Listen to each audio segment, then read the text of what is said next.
Okay, folks, here it is, the last in a series of videos reviewing Yaira #1. We will be going through the remainder of the book as well as giving Yaira #1 its final score. This one is called Clarity? Who needs clarity? Because the writer and artist sure as hell didn't think we needed it. Now, I'm hearkening back in terms of clarity to a scene from ISOM #2. In this scene from ISOM #2 that I'm thinking of, we have Avery, who is fighting Bloodroots creatures, and all of a sudden, from off panel, a voice tells somebody to stand down. But who? I remember reading this panel and thinking, who's being told to stand down? Is it Avery or the animals? So it turns out on the next page that it's the animals, but it could have been either one. And it's those kinds of ambiguities that drive me freaking crazy. It's almost as if the writer doesn't have the ability to perceive that, hey, this scene can be interpreted multiple ways, and maybe I should make it clear which way is the proper interpretation. So I'm going to be covering plenty of moments in Yaira #1 that are like that, and I'll be covering some of the other errors that I spotted in Yaira #1 along the way. So let's get through the remainder of Yaira #1. Starting with this scene in which Stefania watches as her compadres are disabled by Ingrid Valdez of Alpha Corps. Ingrid Valdez says, the targets have been neutralized, and Braxwell says, And then Solari says, I don't think so. And I'm wondering, in what sense is he saying, I don't think so? Does he mean the targets are neutralized? I don't think so. This one isn't, because that's one valid interpretation of this scene. Or is he blocking her exit and saying, leaving, Stefania? I don't think so. I think it's the latter. Can't really be sure, but it's highly probable that it's the latter. But wouldn't it be great if this was written in a way where there was no ambiguity? Leaving? I don't think so. Next, we come to this scene with Yanessa and Yantony recovering from the wounds they received at Yaira's hands. And Magus Nuamite has just said that he's going to be staying behind to hunt her. And so Yantony asks, out of curiosity, what are you planning, Magus Nuamite? And Magus Nuamite says, a death blow once they find my target. Now, aside from the obvious overuse of the term death blow, who's they? I mean, yeah, I see a lot of bugs around him, but those could just be cave bugs that, recognize a fellow bug. I don't know that he has any control over those. It doesn't look like he created those. They're just hovering around him, so what am I supposed to think is they? Now, in the next panel, we do see that the bugs fly out of the cave, presumably at his command, and start swarming over the city. But we didn't know that to begin with. This could have been solved really easy if you had just said something less vague than they. Something along the lines of a death blow. Once my children find my target. And then the fact that he mentions his children, and the fact that he's got all these bugs swarming around him, and the fact that we just saw him revealed to be a bug sort of thing himself, that would have clued us in. But otherwise, we're just kind of left with this very vague they that we have to suss out for the next couple of panels.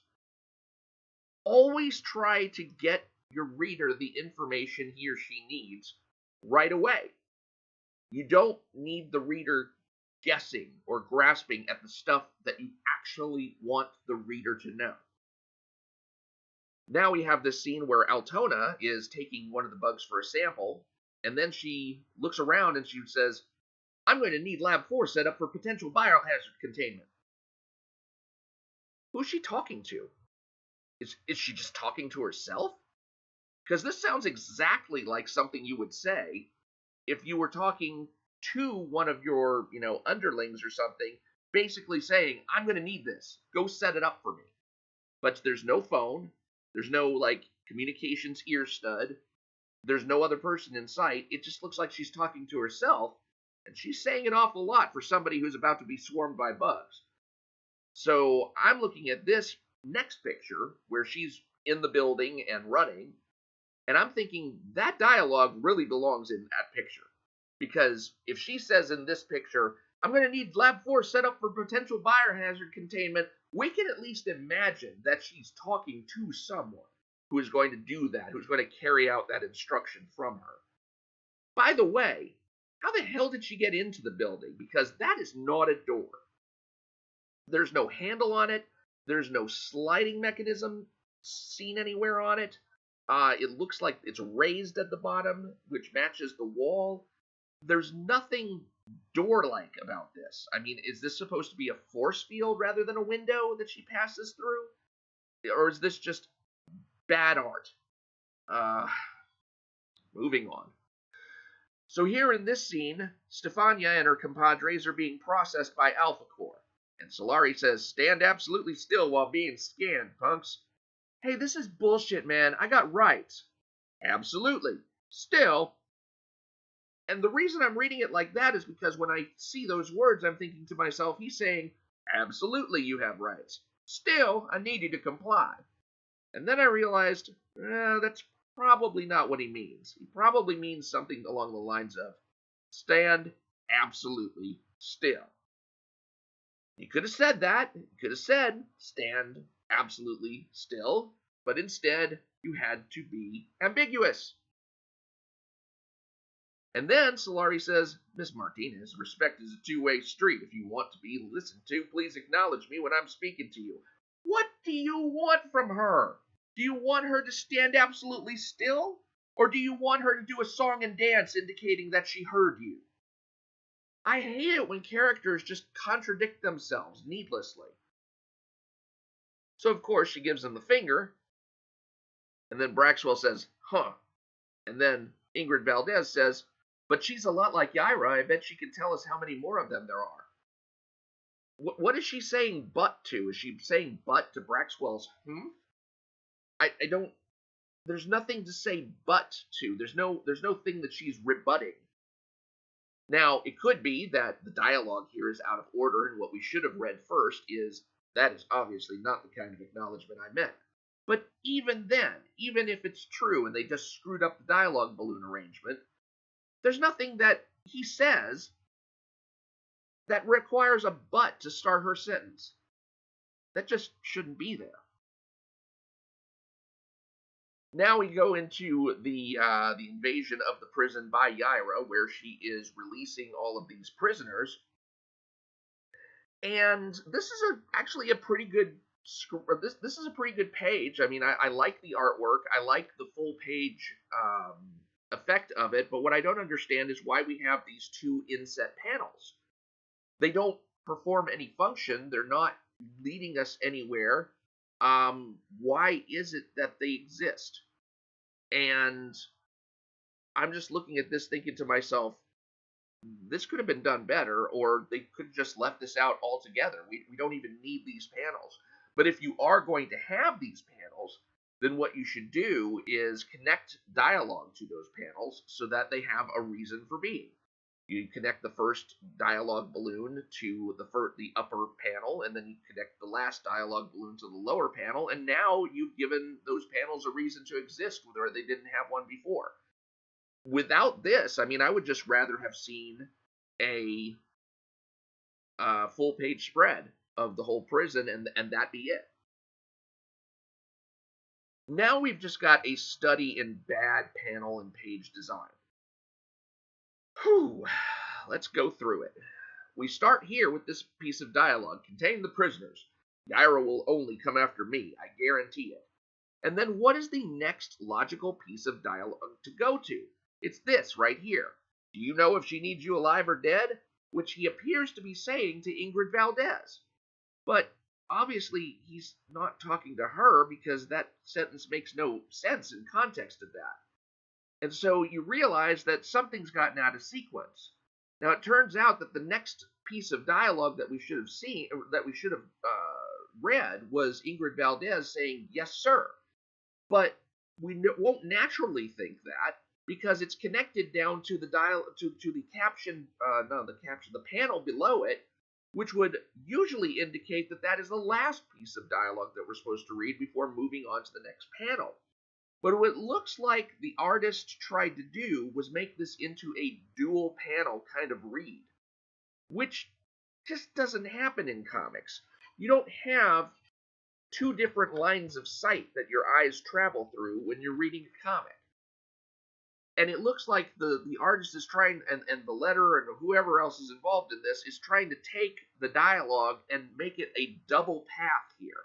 Now, I have to give points for creativity, but it just doesn't fucking work. Because your eyes naturally travel left to right, up to down, and they're not going to go in two paths at once. You're not going to read one path with your left eye and the other path with your right eye. So how should this have been done? Well, we should have gotten the yes, sir up in the upper left-hand corner so that it would have indicated to us that was the first piece of dialogue that we should have read. And then we need to look at this whole block of dialogue because what it's doing is it's completely isolating that leftmost panel there. There's no reason to even have your eyes travel to that panel because all of the dialogue is contained in the panel above and the panel to the right. It makes that lower left corner panel superfluous. So how about instead we move this dialogue down into the lower left panel, and that way we can have it flow naturally. And if there's any, like, maybe we could have a little bit of filler dialogue that's still in the Ingrid Valdez panel off to the right. But we still have that nice left to right flow from the left panel to the right panel at the bottom.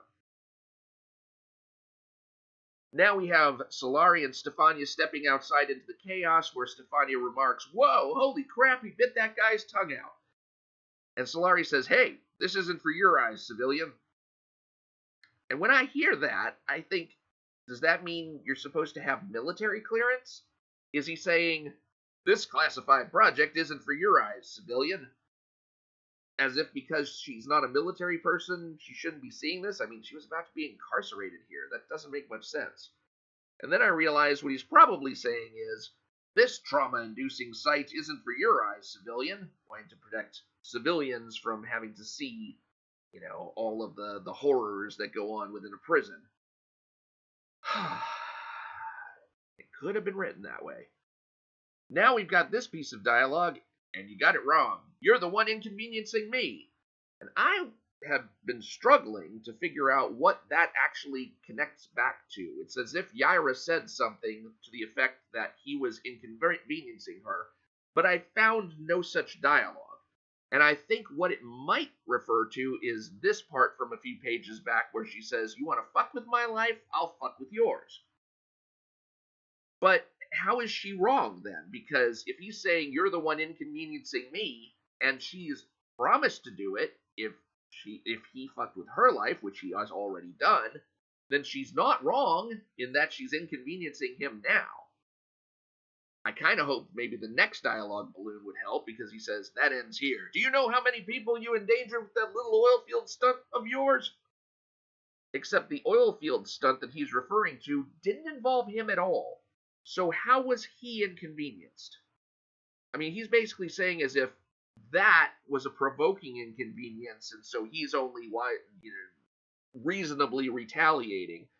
But he had nothing to do with that. He wasn't anywhere around.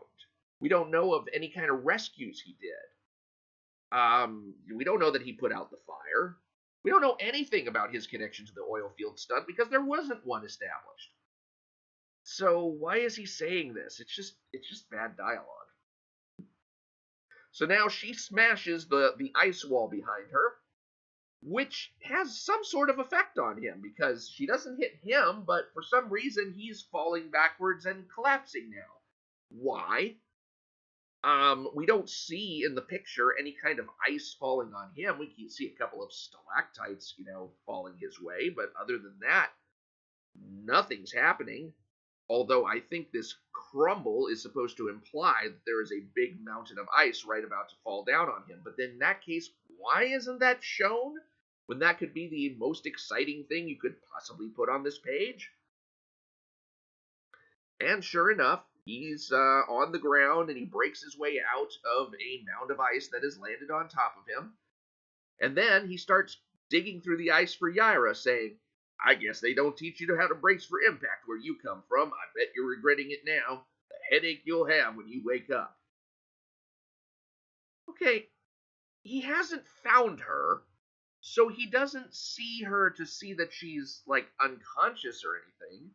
Why is he assuming, and why does he even think that bracing for impact is what saved him from unconsciousness? I mean, is he not Brian Solari, the Superman type guy? I'm thinking that your powers would have saved you from that, just as her powers would have saved her from unconsciousness. I don't think bracing for impact is the real thing here. Moreover, he's acting as if he's dead certain that she's unconscious. Why in the world would he think that when he's not, and she's on his power level? It's more dialogue that makes no sense. Then we find out that Solari is now surrounded by some guys who don't like him very much. Solari, it's been 10 years since you put me in a cage. Look at all the friends I've made who hate you almost as much as I do. I'm like, I wonder who this guy is. He seems to be a guy of some significance, but we never find out because Solari just flies away, saying, Yaira, you set me up. Thanks for the targets, since now you've gone and really pissed me off. And I'm like, thanks for the targets? You're not doing anything with the targets. You're flying away from the targets. What the hell are you even talking about? And then I realized, oh my god, the artist completely misinterpreted this scene. Either that or they changed the dialogue to something that doesn't fit the scene at all. Because what this dialogue implies is that they're dogpiling on him. In other words, you should be seeing something like this. Yaira, you set me up. Thanks for the target, since now you've gone and really pissed me off. Just imagine Solari in the place of ISOM and prisoners in the place of those goons. But that's what you should be seeing in this second panel. And somebody just royally fucked up. Don't know what to tell you. Now we've made a harsh transition over to Dr. Sally Rodell's house. And we know it's Dr. Sally Rodell's house because Stefania says, Dr. Sally Rodell? Wow, she has some house. But how the hell does she know that it's the house? I mean, when she asks Yaira, are we allowed to be here? Obviously, she doesn't know that Yaira is Dr. Sally Rodell. So why did Yaira tell her that this is Dr. Sally Rodell's house? Did Yaira, was there something in the house that marked it as belonging to Dr. Sally Rodell? Did the mailbox say Rodell or something on it? Because I have no idea how Stefania knows this. Unless she's just been outright told in a panel that we weren't privy to, and why the fuck wouldn't we be privy to that panel? Do you think you could be bothered to write a complete scene? Now the bugs fly out, Magus Neuomite's bugs, and Stefania says, I thought you said this place was safe. And Yaira screams, this place is safe, without, any kind of emphasis on is that would be natural. Should be, this place is safe. And then when fleeing Magus Neomite, Yaira says, she flies high into the sky, and then she says, his insects, they can't follow me this high into the atmosphere. Does that mean neither can he? Not good, but not fatal. How is that not good? You just posited that neither his insects nor he himself can follow you into the high atmosphere. You just found a way to thwart his pursuit. Why are you saying that's not good? Unless you're talking about it's not good for him, but that's not the way we use the English language around here. If you say not good, you're making a general statement about your own predicament. You're not making a statement about his predicament. Now, after she's escaped Magus Neomite and gotten healed of all her bug bites and the big stingers, she's talking with Altona Daniels, and Altona says, Yaira says, losing a husband is one of the hardest things one can live through. Do you have any children? And Altona says, yes, a daughter, Vassie. How about you, Yaira? And my jaw kind of dropped at this point, because I thought we were still living in superhero world, where even if somebody is like, really cut up and banged up and doesn't have an excuse, you still have that willing suspension of disbelief where Clark Kent isn't recognized as Superman. But, I think at this point she's already been opened up for chest surgery where Altona's seen all these internal organs that shouldn't be there in a human being. So she just comes out right out and calls her Yaira, even though, they haven't made a discussion of the fact that, well, hey, obviously I'm Yaira. And so, I'm reeling from this when Yaira says her next line. We're not there quite yet. And I'm like, oh, okay, well, she doesn't want Altona to call her Yaira.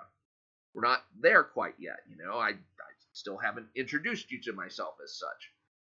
And then I realized, well, wait a minute, no, that's not quite right, because Altona had asked Yaira about her family, and so what she's really saying is, you want me to talk about my family? We're not quite there yet, but yeah, that's there's that ambiguity again. So now we have this bit of dialogue explaining how they're going to get rid of the bugs. We need pyrethrin extracted from the chrysanthemum flower to eliminate the threat. It's a naturally occurring compound that acts on the nervous system of insects. Okay, nothing wrong with this. The chrysanthemum is known as the flower of death from its usage in decorating gravestones throughout Europe. Well, thank you very much, Wikipedia. We didn't need to fucking know that right now. Get rid of this dialogue balloon.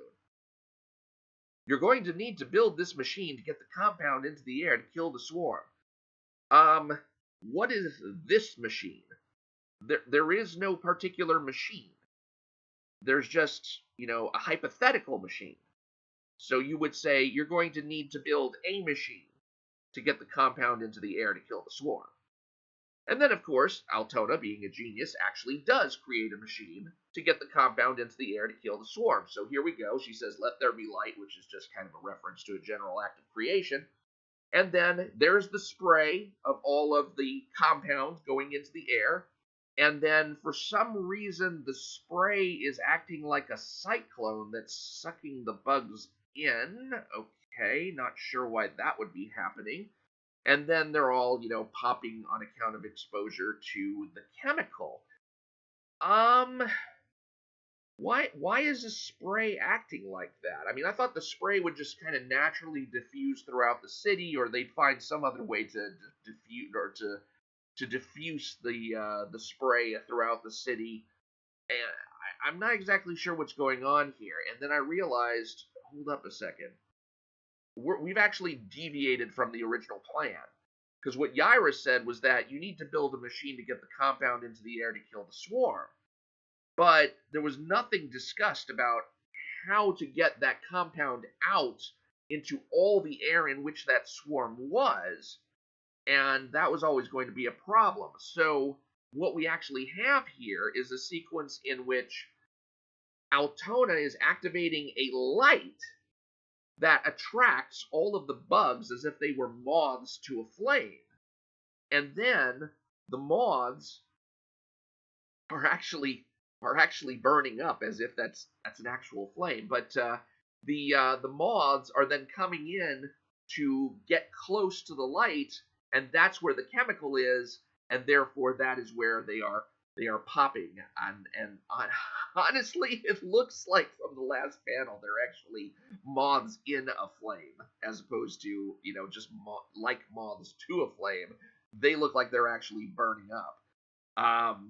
I think this is probably another art incongruity, and really, when they got the art back, they should have gone back and revised their dialogue in these two preceding panels, because you can see down in the lower right-hand portion, you see that's where she starts the sequence of Let There Be Light, and all of this dialogue is crap.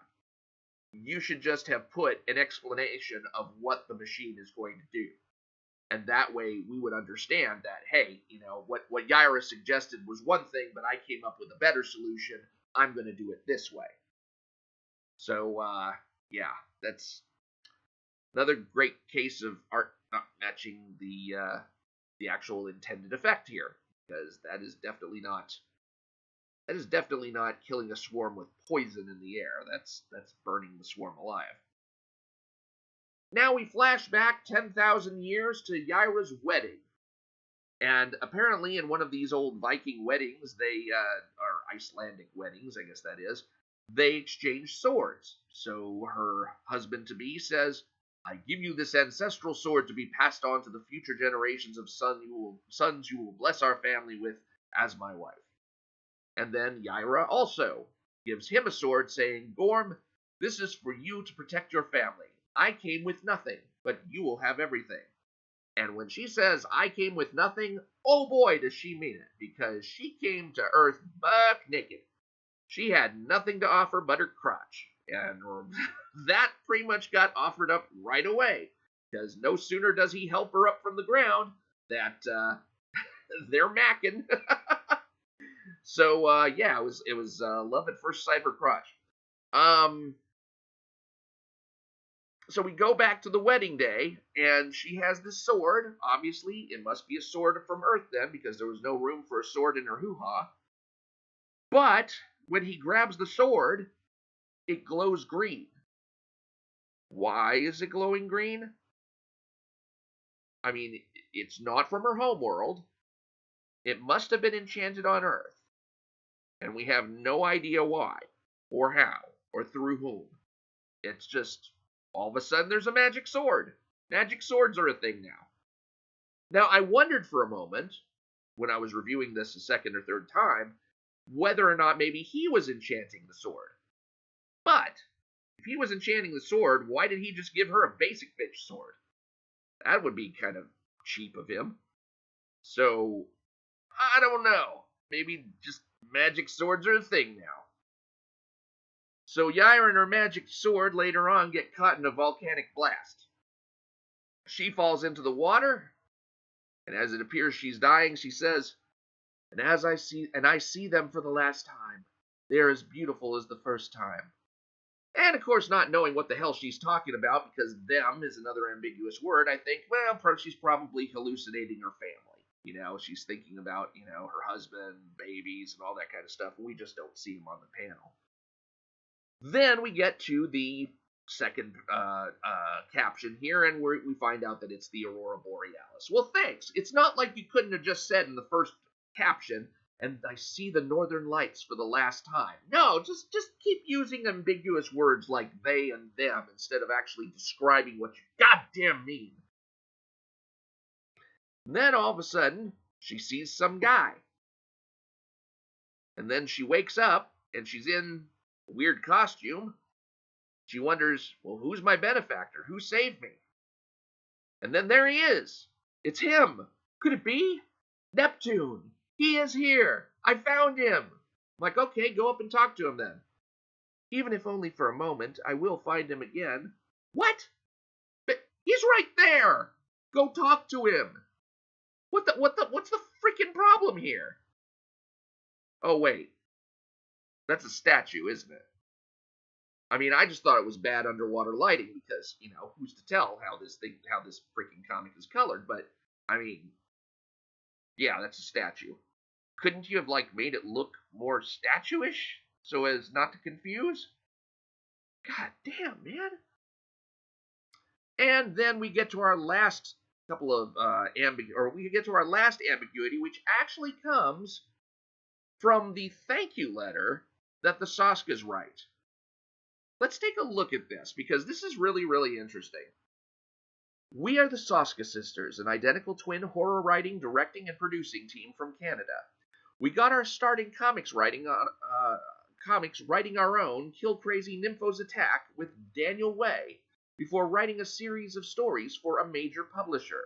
In one of those stories, we brought back a prominent character from the dead, and she took her lethal frustrations out on a child sex trafficking ring. The book was a creative highlight for us and how we got to meet the wonderful Eric July. At that time, we had no idea where that friendship would lead. Okay, minor issue. This is almost entirely false. A series of stories, for example, was exactly 2 stories. One of them was a short story that was written for Marvel's Secret Wars Battle World, and the other story, of course, was Black Widow No Restraints Play, for which they are most famous. However, look at the way they describe the story that they supposedly wrote. In one of those stories, we brought back a prominent character from the dead, and she took her lethal frustrations out on a child sex trafficking ring. Yeah, pretty much all of that is wrong. Because number one, in No Restraints Play, she was already back from the dead. This is the prologue text to No Restraints Play. Natasha Romanoff is a Red Room trained ex KGB assassin, an ex agent of S.H.I.E.L.D., and a sometimes Avenger. During the Secret Empire, she was murdered by an evil version of Steve Rogers, Captain America. The Red Room brought her back to life as a clone with implanted memories. Natasha destroyed the Red Room and the remaining clones and now lives in the shadows. So, the Black Widow was already back from the dead at the beginning of the story, in which the Soska sisters said, "We brought a prominent character back from the dead." Something does not compute.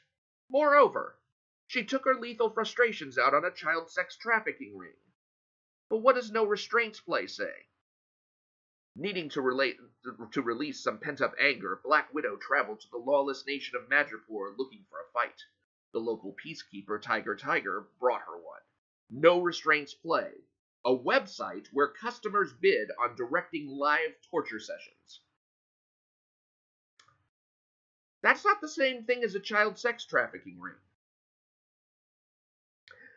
Now, somebody actually brought up this theory before. I read about it on Twitter, but I wholeheartedly believe in it now. And that is, this is false because they didn't actually write this. They didn't actually write Black Widow No Restraints Play.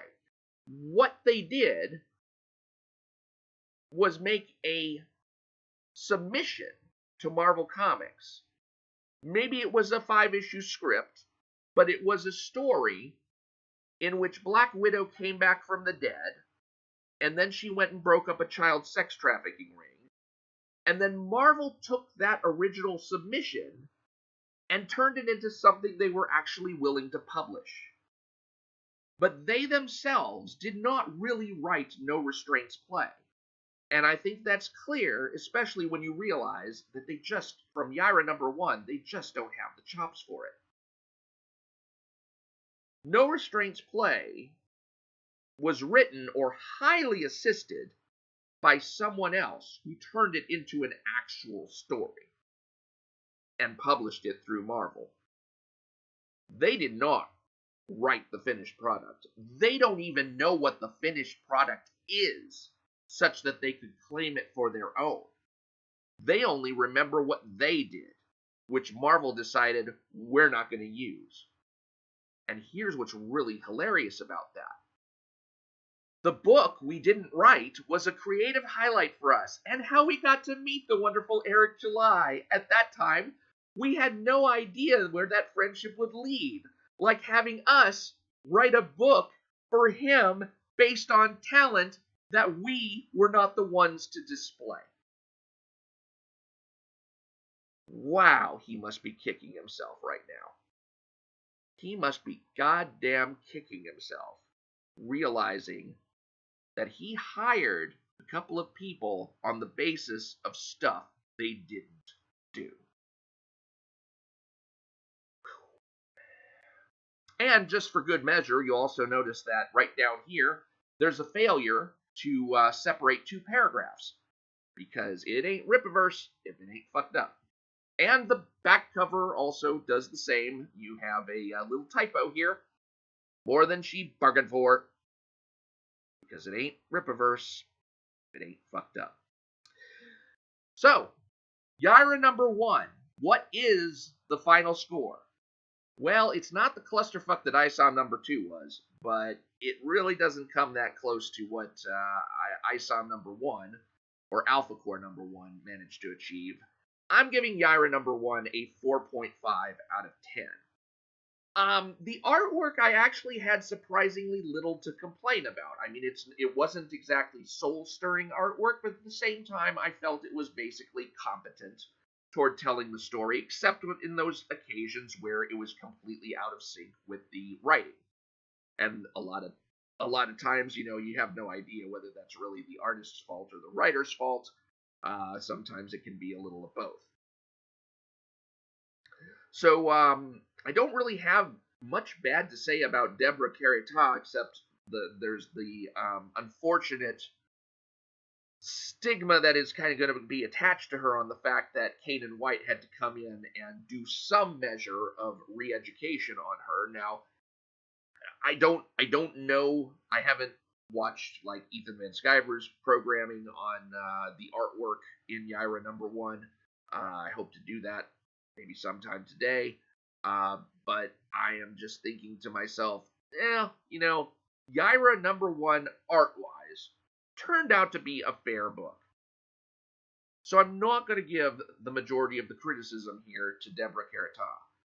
Really, where the majority of the criticism lies is with the Soska sisters, with all of the ambiguous writing that they put in places, with all of the shallow writing that they put in places. I mean, we have these characters, Yanessa and Yantony, who are obviously, related to Yaira in some way, shape, or form, and we never learn anything about the world where Yaira comes from. We never learn anything about who Magus Nuamite is, other than, is he even an inhabitant of their world, or is he something different? We don't learn anything about that enchanted sword, beyond the fact that it just seems to spring up out of nowhere. We don't learn about the reasons why Yaira ran away from that society. I mean, it's as if they just created a web of events in Yaira's life and decided to go no more than skin deep on every single one of them. Even down to her hiring at Projexis. Who is Dr. Sally Rodell, and why is it that her particular skills can be of any assistance to Projexis? We don't know.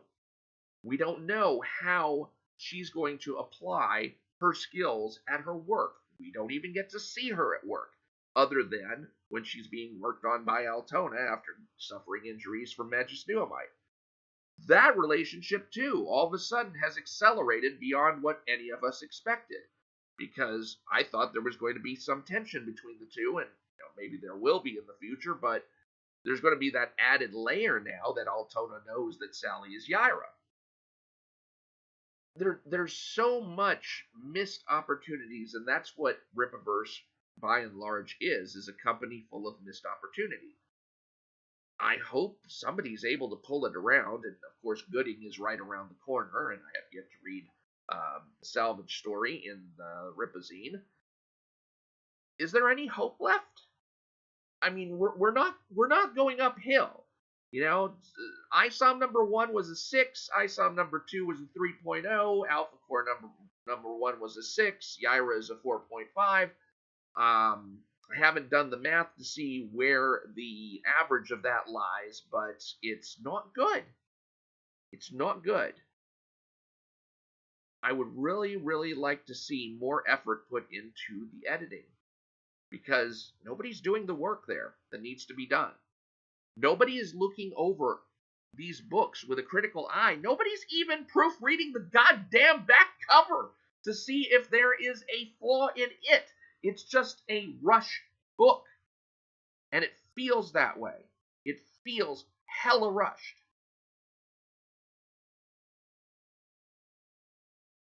Eric July has painted himself into such a corner for being the guy who can never lose, that he won't take the L's that he really needs to in order to put out a quality product. If he had just basically said, we ran into some difficulties getting Yaira #1 finished, we're going to have to push it to spring rather than winter, this isn't what I wanted, but I need to get you the best book possible, maybe he could have fixed some of this stuff. But I don't know if it even would matter in the long run. The one thing that depresses me more than anything, really more than anything, is that according to the Rippaverse ethic, any movies that are made off of these characters are going to have to follow the comics. We don't need shit movies in addition to shit comics. That ethic, that portion of the ethic needs to be retired, because honestly, the only way that I really see Rippaverse moving forward as a good, reputable company is if somebody is able to come in and make movies off of these properties that are far superior in quality to the books that they're based on.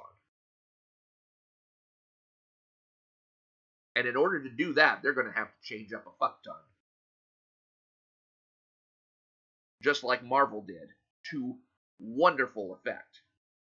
At least through the first, 4 phases of Marvel? Is it phase 4 that stopped with Endgame?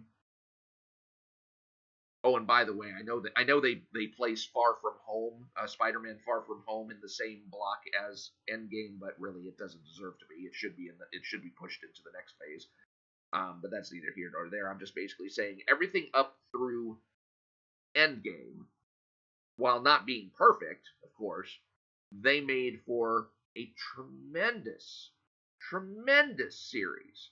And they did it by changing what needed to be changed.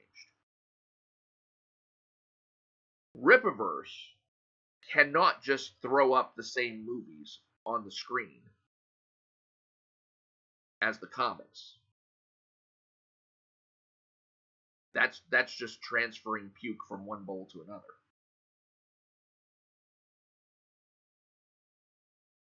Well, Gooding is around the corner. I hope you've seen my review on the Gooding trailer. And hopefully that trailer is not a foreshadowing of things to come with the actual book. I have a soft spot for Mike Barron. He wrote some issues of The Flash that I highly treasure.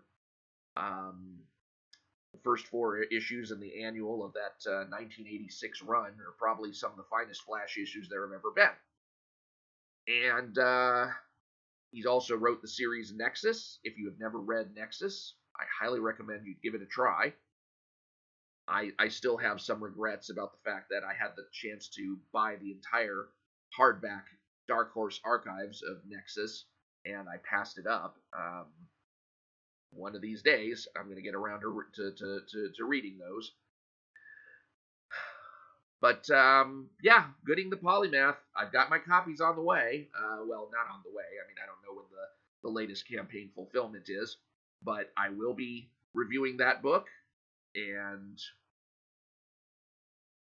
I will be reviewing ISOM number 3 when that comes out. I'll be reviewing Norfolka number 1 when that comes out. I will not be reviewing Bloodruth number 1, because I don't have any interest in seeing the Soska sisters lay another egg, especially with a character that I found so disenchanting as Bloodruth. No pun intended. There is a Chuck Dixon event book that is supposed to come out in the future. I heard about that from Chuck Dixon because Rippaverse is absolute shit at marketing its own product. And I'm looking forward to that. I will be reviewing that. So, I think that's going to be it for, well, that's definitely going to be it for Yaira number 1. The final grade is set. I will be doing one more video on some of Yaira number 1's contents, but this is going to be more of a cross-survey video. It's going to be about Alpha Core and how Alpha Core is interpreted across the books, because you've practically got a multiverse in the Rippaverse already when you look at how Chuck Dixon has portrayed Alpha Core, and you have the other Rippaverse books portray Alpha Core. These are not the same. They are not the same.